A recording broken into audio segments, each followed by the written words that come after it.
Hi ಸ್ನೇಹಿತರೆ, ಎಲ್ಲರಿಗೂ ನಮಸ್ಕಾರ. ನೋಡಿ, ಗೃಹಲಕ್ಷ್ಮಿ ಯೋಜನೆಯ ಪ್ರತಿಯೊಂದು ಫಲಾನುಭವಿಗಳಿಗೆ ಸರ್ಕಾರದಿಂದ ಒಟ್ಟು 3 ತಿಂಗಳ 6,000 ಹಣ ಜಮಾ ಆಗ್ತಾ ಇದೆ. ಏಪ್ರಿಲ್, ಮಾರ್ಚ್ ಮತ್ತು ಫೆಬ್ರವರಿ ತಿಂಗಳ ನಿಮ್ಮ ಬ್ಯಾಂಕ್ ಖಾತೆಗೆ ಸರ್ಕಾರ ಜಮಾ ಮಾಡ್ತಾ ಇದೆ. ಆದರೆ ನೀವು ಹಣ ಪಡಿಬೇಕು ಅಂದರೆ ಗೃಹಲಕ್ಷ್ಮಿಗೆ ಮರು ಅರ್ಜಿನ ಕಡ್ಡಾಯವಾಗಿ ಹಾಕಬೇಕಾಗುತ್ತೆ ಮತ್ತು ಸರ್ಕಾರ ಜಾರಿಗೆ ತಂದಿರುವ ಹೊಸ ನಿಯಮಗಳನ್ನ ಪಾಲಿಸಬೇಕು. ಅದೇ ರೀತಿ ನೋಡಿ ವೀಕ್ಷಕರೇ, ಸರ್ಕಾರದಿಂದ ಇಂದು ಶುಕ್ರವಾರ ಮೇ 8ರಿಂದ ಕರ್ನಾಟಕದ 27 ಜಿಲ್ಲೆಗಳಿಗೆ 3 ಹಂತಗಳಲ್ಲಿ ಪ್ರತಿ ಜಿಲ್ಲೆಗಳನ್ನ ವಿಭಾಗ ಮಾಡಿ ಸರ್ಕಾರ ಹಣ ಜಮಾ ಮಾಡ್ತಾ ಇದೆ. ಈ ಒಂದು ಹಣ 2 ಲಕ್ಷಕ್ಕಿಂತ ಅಧಿಕ ಮಹಿಳೆಯರಿಗೆ ಕ್ಯಾನ್ಸಲ್ ಕೂಡ ಆಗಿದೆ. ಅದೇ ರೀತಿ ರೇಷನ್ ಕಾರ್ಡ್ ದಾರರಿಗೂ ಕೂಡ ಸರ್ಕಾರ 3 ಭರ್ಜರಿ ಗುಡ್ಡಿಸ್ನ ಕೊಟ್ಟಿದೆ ಮತ್ತು ಹೊಸ ರೇಷನ್ ಕಾರ್ಡ್ಗೆ ಅರ್ಜಿ ಕೂಡ ಸ್ವೀಕಾರ ಮಾಡ್ತಾ ಇದ್ದು, ಸರ್ಕಾರ ಏನೆಲ್ಲ ಮಾಹಿತಿ ಕೊಟ್ಟಿದೆ ಅಂತ ತಿಳಿಸ್ಕೊಡ್ತಾ ಇದ್ದೀನಿ. ಅದಕ್ಕಿಂತ ಮೊದಲು ನೋಡಿ ವೀಕ್ಷಕರೇ, ನೀವೇನಾದ್ರೂ ಇನ್ನೂ ಕೂಡ ನನ್ನ ಚಾನಲ್ನ ಸಬ್ಸ್ಕ್ರೈಬ್ ಆಗಿಲ್ಲ ಅಂದ್ರೆ ದಯವಿಟ್ಟು ಪ್ರತಿಯೊಬ್ಬರು ಚಾನಲ್ನ ಸಬ್ಸ್ಕ್ರೈಬ್ ಮಾಡ್ಕೊಳ್ಳಿ, ಹಾಗೆ ವಿಡಿಯೋಗೆ ಒಂದು ಲೈಕ್ನ ಕೊಡಿ. ಹೌದು ವೀಕ್ಷಕರೇ, ಸರ್ಕಾರ ಪ್ರತಿಯೊಂದು ಗೃಹಲಕ್ಷ್ಮಿ ಯೋಜನೆಯ ಫಲಾನುಭವಿಗಳಿಗೆ 3 ತಿಂಗಳ 6,000 ಹಣನ ಜಮಾ ಮಾಡುವುದಾಗಿ ಭರ್ಜರಿ ಗುಡ್ಡಿಸ್ನ ಕೊಟ್ಟಿದೆ. ಏಪ್ರಿಲ್ ತಿಂಗಳ 30ನೇ ಕಂತು, ಮಾರ್ಚ್ ತಿಂಗಳ 29ನೇ ಕಂತು, ಫೆಬ್ರವರಿ ತಿಂಗಳ 28ನೇ ಕಂತು, ಈ 3 ತಿಂಗಳ 6,000 ಹಣನ ಪ್ರತಿಯೊಂದು ಫಲಾನುಭವಿಗಳ ಬ್ಯಾಂಕ್ ಖಾತೆಗೆ ಸರ್ಕಾರ ಜಮಾ ಮಾಡ್ತಾ ಇದೆ. ಆದರೆ ಒಂದು ವೇಳೆ ನೀವು ಗೃಹಲಕ್ಷ್ಮಿ ಯೋಜನೆಗೆ ಮರು ಅರ್ಜಿ ಹಾಕಿದ್ರೆ ಮಾತ್ರ ಈ ಗೃಹಲಕ್ಷ್ಮಿ ಯೋಜನೆಯ 3 ತಿಂಗಳ ಹಣ ಬರದು.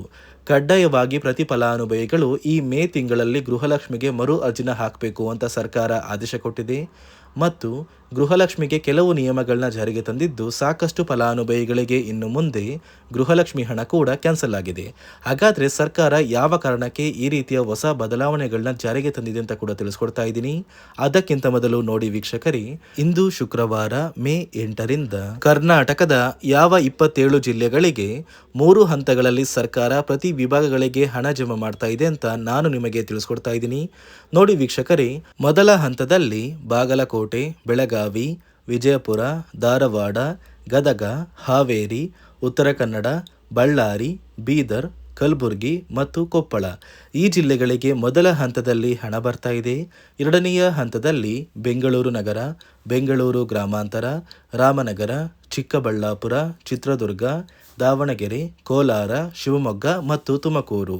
ಅದೇ ರೀತಿ ಮೂರನೆಯ ಹಂತದಲ್ಲಿ ಚಾಮರಾಜನಗರ, ಚಿಕ್ಕಮಗಳೂರು, ದಕ್ಷಿಣ ಕನ್ನಡ, ಹಾಸನ, ಕೊಡಗು, ಮಂಡ್ಯ, ಮೈಸೂರು, ಉಡುಪಿ, ರಾಯಚೂರು, ಯಾದಗಿರಿ ಮತ್ತು ವಿಜಯನಗರ ಈ ಜಿಲ್ಲೆಗಳಿಗೆ ಮೂರನೆಯ ಹಂತದಲ್ಲಿ ಹಣ ಬರ್ತಾ ಇದ್ದು, ಒಟ್ಟು ಪ್ರತಿ ಫಲಾನುಭವಿಗಳಿಗೆ 3 ಹಂತಗಳಲ್ಲಿ ಸರ್ಕಾರ ಗೃಹಲಕ್ಷ್ಮಿ ಯೋಜನೆಯ 6,000 ಹಣನ ಜಮಾ ಮಾಡ್ತಾ ಇದೆ.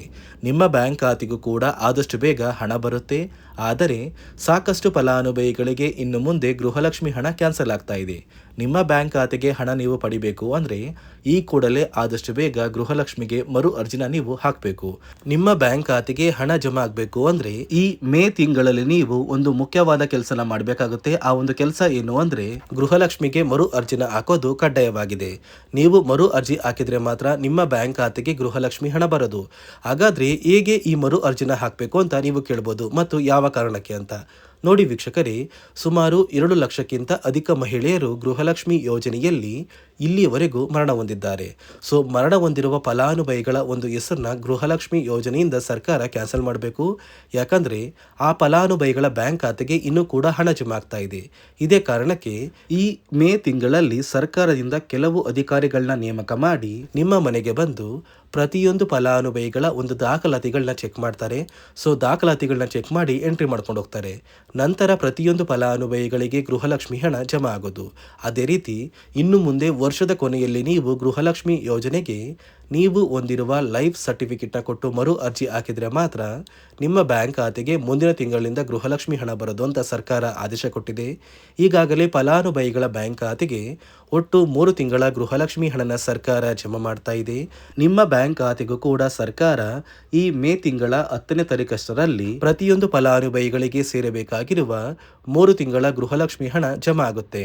ಮತ್ತು ಸರ್ಕಾರದಿಂದ ಜಾರಿಗೆ ತಂದಿರುವ ಹೊಸ ನಿಯಮಗಳನ್ನ ನೀವು ಪಾಲಿಸಿದರೆ ಮಾತ್ರ ನಿಮ್ಮ ಬ್ಯಾಂಕ್ ಖಾತೆಗೆ ಮುಂದಿನ ದಿನಗಳಲ್ಲಿ ಗೃಹಲಕ್ಷ್ಮಿ ಹಣ ಬರದು ಅಂತ ಸರ್ಕಾರ ಆದೇಶ ಕೊಟ್ಟಿದೆ. ರೇಷನ್ ಕಾರ್ಡ್ ಹೊಂದಿರುವ ಪ್ರತಿಯೊಂದು ಕಾರ್ಡ್ದಾರರಿಗೂ ಕೂಡ ಸರ್ಕಾರ 3 ಮುಖ್ಯವಾದ ಭರ್ಜರಿ ಗುಡ್ ನ್ಯೂಸ್ನ ಕೊಟ್ಟಿದ್ದು, ಮೊದಲ ಒಂದು ಗುಡ್ ನ್ಯೂಸ್ ಬಂದು ಸರ್ಕಾರ ಹೊಸ ರೇಷನ್ ಕಾರ್ಡ್ಗೆ ಅರ್ಜಿನ ಸ್ವೀಕಾರ ಮಾಡ್ತಾ ಇದೆ.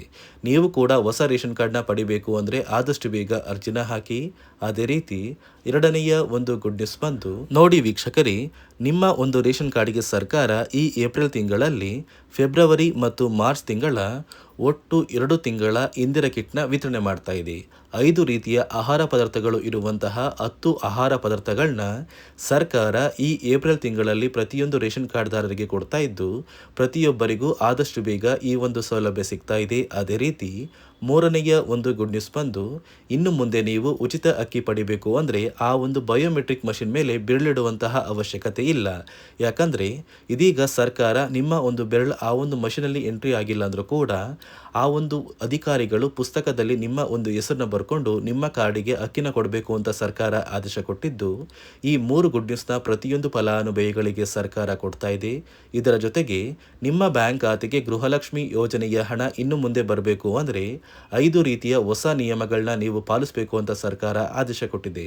ಅದೇ ರೀತಿ ನೋಡಿ ಸ್ನೇಹಿತರೆ, ಈ ಬಾರಿ ಸುಮಾರು 1 ಲಕ್ಷಕ್ಕಿಂತ ಅಧಿಕ ಫಲಾನುಭವಿಗಳ ಬ್ಯಾಂಕ್ ಖಾತೆಗೆ ಸರ್ಕಾರ ಗೃಹಲಕ್ಷ್ಮಿ ಯೋಜನೆಯ ಹಣನ ಜಮಾ ಮಾಡ್ತಾ ಇಲ್ಲ.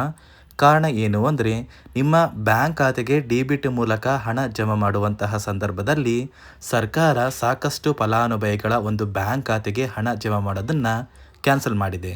ಯಾಕಂದರೆ ಇತ್ತೀಚೆಗೆ ಹಣಕಾಸು ಇಲಾಖೆ ಜಾರಿಗೆ ತಂದಿರುವ 5 ನಿಯಮಗಳ ಆಧಾರದ ಮೇಲೆ ಪ್ರತಿಯೊಂದು ಫಲಾನುಭವಿಗಳಿಗೆ ಸರ್ಕಾರ ಈ ಒಂದು ಹಣನ ಜಮಾ ಮಾಡ್ತಾ ಇದ್ದು, ಯಾರೆಲ್ಲ ಫಲಾನುಭವಿಗಳು ಈ ನಿಯಮಗಳನ್ನ ಪಾಲಿಸಿಲ್ಲ ನಿಮ್ಮ ಬ್ಯಾಂಕ್ ಖಾತೆಗೂ ಕೂಡ ಹಣ ಜಮಾ ಆಗೋದಿಲ್ಲ.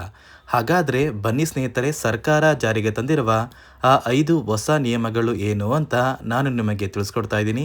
ನೋಡಿ ಸ್ನೇಹಿತರೆ, ಮೊದಲನೆಯ ಒಂದು ನಿಯಮ ಬಂದು, ಸಾಕಷ್ಟು ಫಲಾನುಭವಿಗಳು ಹೊಂದಿರುವಂತಹ ಒಂದು ರೇಷನ್ ಕಾರ್ಡ್ ಏನಿದೆ, ಆ ಒಂದು ರೇಷನ್ ಕಾರ್ಡ್ನ ಮನೆಯ ಸದಸ್ಯರ ಪ್ರತಿಯೊಬ್ಬರ ಒಂದು ಆಧಾರ್ ಕಾರ್ಡ್ನ ನಿಮ್ಮ ರೇಷನ್ ಕಾರ್ಡ್ಗೆ ಕಡ್ಡಾಯವಾಗಿ ಲಿಂಕ್ ಮಾಡಿಸ್ಬೇಕು. ಅಂದರೆ ಈ ಒಂದು ಲಿಂಕ್ ಮಾಡಿಸುವಂತಹ ಒಂದು ಪ್ರೊಸೀಜರ್ಗೆ ಸರ್ಕಾರ KYC ಅಂತ ಕರೀತಾರೆ. ನಿಮ್ಮ ರೇಷನ್ ಕಾರ್ಡ್ಗೆ ಇನ್ನೂ ಸಹ KYC ಆಗಿಲ್ಲ ಅಂದರೆ ನಿಮ್ಮ ಬ್ಯಾಂಕ್ ಖಾತೆಗೆ ಸರ್ಕಾರ ಮುಂದಿನ ದಿನಗಳಲ್ಲಿ ಗೃಹಲಕ್ಷ್ಮಿ ಯೋಜನೆಯ ಹಣನ ಕ್ಯಾನ್ಸಲ್ ಮಾಡುತ್ತೆ. ಅದೇ ರೀತಿ ಎರಡನೆಯ ಒಂದು ನಿಯಮ ಬಂದು, ಸಾಕಷ್ಟು ಫಲಾನುಭವಿಗಳು ಕಳೆದ 3 ತಿಂಗಳಿಂದ ಸರ್ಕಾರದಿಂದ ಬರ್ತಾ ಇರುವಂತಹ ಒಂದು ರೇಷನ್ ಏನಿದೆ, ಅಂದರೆ ಉಚಿತ ಅಕ್ಕಿ ಏನಿದೆ, ಈ ಒಂದು ರೇಷನ್ನ ಪಡ್ಕೋತಾ ಇಲ್ಲ. ಒಂದು ವೇಳೆ ಕಳೆದ 3 ತಿಂಗಳಿಂದ ನೀವು ರೇಷನ್ನ ಪಡ್ಕೊಂಡಿಲ್ಲ ಅಂದರೆ ಸರ್ಕಾರ ನಿಮ್ಮ ಬಳಿ ಇರುವಂತಹ ಒಂದು ರೇಷನ್ ಕಾರ್ಡ್ನ ಕ್ಯಾನ್ಸಲ್ ಮಾಡುತ್ತೆ. ನಿಮ್ಮ ರೇಷನ್ ಕಾರ್ಡ್ನ ಸರ್ಕಾರ ಕ್ಯಾನ್ಸಲ್ ಮಾಡಿದರೆ ನಿಮ್ಮ ಬ್ಯಾಂಕ್ ಖಾತೆಗೆ ಗೃಹಲಕ್ಷ್ಮಿ ಯೋಜನೆಯ ಹಣ ಇರ್ಬೋದು ಮತ್ತು ಸರ್ಕಾರದಿಂದ ಬರುವಂತಹ ಒಂದು ಸೌಲಭ್ಯಗಳನ್ನ ನೀವು ಕಳ್ಕೋಬೇಕಾಗುತ್ತೆ. ಅದೇ ರೀತಿ ಮೂರನೆಯ ಒಂದು ನಿಯಮ ಬಂದು, ನೋಡಿ ಸ್ನೇಹಿತರೆ, ನಿಮ್ಮ ಬಳಿ ಇರುವಂತಹ ಒಂದು ಆಧಾರ್ ಕಾರ್ಡ್ ಏನಿದೆ, ಆ ಒಂದು ಆಧಾರ್ ಕಾರ್ಡ್ನ ಕಳೆದ 15 ವರ್ಷಗಳಲ್ಲಿ ನೀವು ಯಾವುದೇ ರೀತಿಯ ಒಂದು ತಿದ್ದುಪಡಿನ ಮಾಡಿಸಿಲ್ಲ ಅಂದರೆ ನಿಮ್ಮ ಬ್ಯಾಂಕ್ ಖಾತೆಗೆ ಸರ್ಕಾರ ಗೃಹಲಕ್ಷ್ಮಿ ಯೋಜನೆಯ ಹಣನ ಕ್ಯಾನ್ಸಲ್ ಮಾಡುತ್ತೆ. ಯಾಕಂದರೆ ಸರ್ಕಾರದಿಂದ ಬಂದಿರುವಂತಹ ಒಂದು ಆದೇಶದ ಪ್ರಕಾರ ಪ್ರತಿಯೊಂದು ಫಲಾನುಭವಿಗಳು ಕಳೆದ 15 ವರ್ಷಗಳಲ್ಲಿ ಯಾವುದೇ ರೀತಿಯ ಒಂದು ತಿದ್ದುಪಡಿನ ನಿಮ್ಮ ಆಧಾರ್ ಕಾರ್ಡ್ಗೆ ನೀವು ಮಾಡಿಸಿಲ್ಲ ಅಂದರೆ ಕಡ್ಡಾಯವಾಗಿ ಆದಷ್ಟು ಬೇಗ ನಿಮ್ಮ ಆಧಾರ್ ಕಾರ್ಡ್ಗೆ ತಿದ್ದುಪಡಿನ ಮಾಡಿಸಿ. ಅದೇ ರೀತಿ 4ನೆಯ ಒಂದು ನಿಯಮ ಬಂದು, ನಿಮ್ಮ ಕುಟುಂಬದ ಒಂದು ವಾರ್ಷಿಕ ಆದಾಯ 7 ಲಕ್ಷಕ್ಕಿಂತ ಕಡಿಮೆ ಇರಬೇಕು. ಒಂದು ವೇಳೆ ನಿಮ್ಮ ಕುಟುಂಬದ ವಾರ್ಷಿಕ ಆದಾಯ 7 ಲಕ್ಷಕ್ಕಿಂತ ಜಾಸ್ತಿ ಇದ್ದರೆ ನಿಮ್ಮ ಬ್ಯಾಂಕ್ ಖಾತೆಗೆ ಸರ್ಕಾರ ಗೃಹಲಕ್ಷ್ಮಿ ಯೋಜನೆಯ ಹಣನ ಕ್ಯಾನ್ಸಲ್ ಮಾಡುತ್ತೆ. ಅದೇ ರೀತಿ 5ನೆಯ ಒಂದು ನಿಯಮ ಬಂದು, ನಿಮ್ಮ ಕುಟುಂಬದ ಸದಸ್ಯರು ಅಥವಾ ಗೃಹಲಕ್ಷ್ಮಿ ಯೋಜನೆಯ ಫಲಾನುಭವಿಗಳು ಯಾರು ಕೂಡ ಸರ್ಕಾರಿ ನೌಕರರಾಗಿ ಕಾರ್ಯನಿರ್ವಹಿಸ್ತಾ ಇರಬಾರ್ದು. ಒಂದು ವೇಳೆ ನಿಮ್ಮ ಕುಟುಂಬದಲ್ಲಿ ಯಾರೇ ಆಗಿದ್ರೂ ಸರ್ಕಾರಿ ನೌಕರರಾಗಿ ಕಾರ್ಯನಿರ್ವಹಿಸ್ತಾ ಇದ್ದರೆ ನಿಮ್ಮ ಬ್ಯಾಂಕ್ ಖಾತೆಗೆ ಗೃಹಲಕ್ಷ್ಮಿ ಯೋಜನೆಯ ಹಣ ಕ್ಯಾನ್ಸಲ್ ಆಗುತ್ತೆ. ಈ 5 ನಿಯಮಗಳ ಆಧಾರದ ಮೇಲೆ ಪ್ರತಿಯೊಂದು ಫಲಾನುಭವಿಗಳಿಗೆ ಸರ್ಕಾರ ಹಣ ಜಮಾ ಮಾಡ್ತಾ ಇದೆ. ಒಂದು ವೇಳೆ ನೀವು ಈ 5 ನಿಯಮಗಳನ್ನ ಪಾಲಿಸಿಲ್ಲ ಅಂದರೆ ನೀವು ಕೂಡ ಗೃಹಲಕ್ಷ್ಮಿ ಯೋಜನೆಯ ಹಣದಿಂದ ವಂಚಿತರಾಗಬೇಕಾಗುತ್ತೆ. ನೋಡಿ ವೀಕ್ಷಕರೇ, ಸರ್ಕಾರದಿಂದ ಇಂದು ಶುಕ್ರವಾರ ಮೇ 8ರಂದು ಕರ್ನಾಟಕದ ಒಟ್ಟು 27 ಜಿಲ್ಲೆಗಳಿಗೆ 3 ಹಂತಗಳಲ್ಲಿ ಗೃಹಲಕ್ಷ್ಮಿ ಯೋಜನೆಯ 6,000 ಹಣ ಜಮಾ ಆಗ್ತಾ ಇದೆ. ಅದೇ ರೀತಿ ರೇಷನ್ ಕಾರ್ಡ್ದಾರರ ಪ್ರತಿ ಫಲಾನುಭವಿಗಳಿಗೂ ಕೂಡ ಸರ್ಕಾರ ಭರ್ಜರಿ ಗುಡ್ಡಿಸ್ನ ಕೊಟ್ಟಿದ್ದು, ಆದಷ್ಟು ಬೇಗ ಹೊಸ ರೇಷನ್ ಕಾರ್ಡ್ಗೆ ಅರ್ಜಿನ ಹಾಕಿ ಅಂತ ಹೇಳ್ತಾ, ಇದಿಷ್ಟು ಸರ್ಕಾರದಿಂದ ಬಂದಿರುವ ಹೊಸ ಮಾಹಿತಿಯಾಗಿದೆ.